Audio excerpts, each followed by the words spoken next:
warahmatullahi wabarakatuh. Perkenalkan, nama saya Adila Gustiana dengan NIM B1A12333.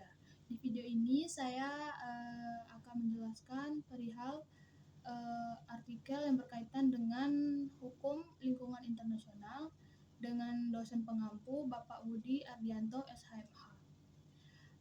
Di video ini saya akan menjelaskan tentang artikel perspektif keadilan iklim dalam instrumen hukum lingkungan internasional tentang Dimulai dari pendahuluan, perubahan iklim mempengaruhi setiap aspek kehidupan dengan dampak yang signifikan, terutama di negara berkembang.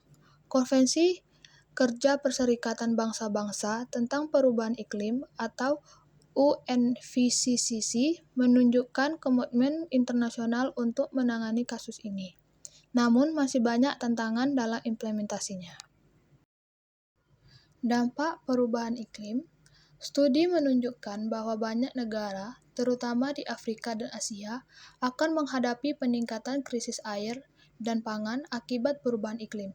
Di Indonesia, kenaikan permukaan air laut mengancam masyarakat pesisir. Keadilan iklim. Diskursus keadilan iklim mencakup keadilan intergenerasi dan antar generasi. Negara maju memiliki tanggung jawab moral untuk menurunkan emisi, sementara negara berkembang berhak atas dukungan dalam upaya mitigasi. Keadilan hukum. Keadilan iklim dibagi menjadi dua konsep utama, yaitu keadilan antar generasi dan keadilan intragenerasi.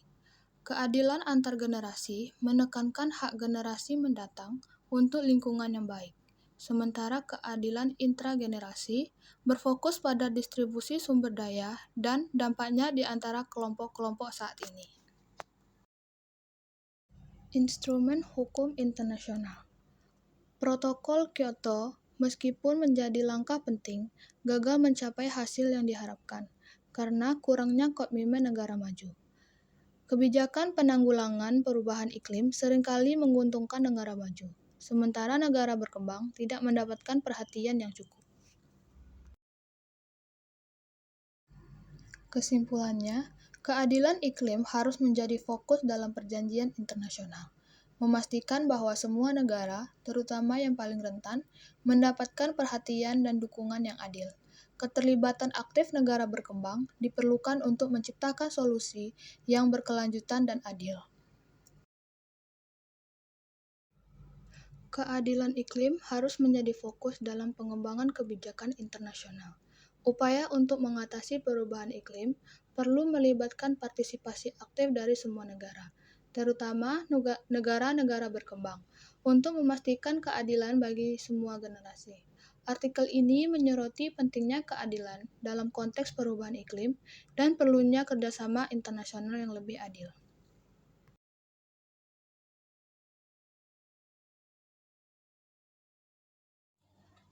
Sekian video dari saya mengenai artikel perspektif keadilan iklim dalam instrumen hukum lingkungan internasional tentang perubahan iklim. Saya mohon maaf apabila ada kekurangan di dalam video tersebut. Dengan ini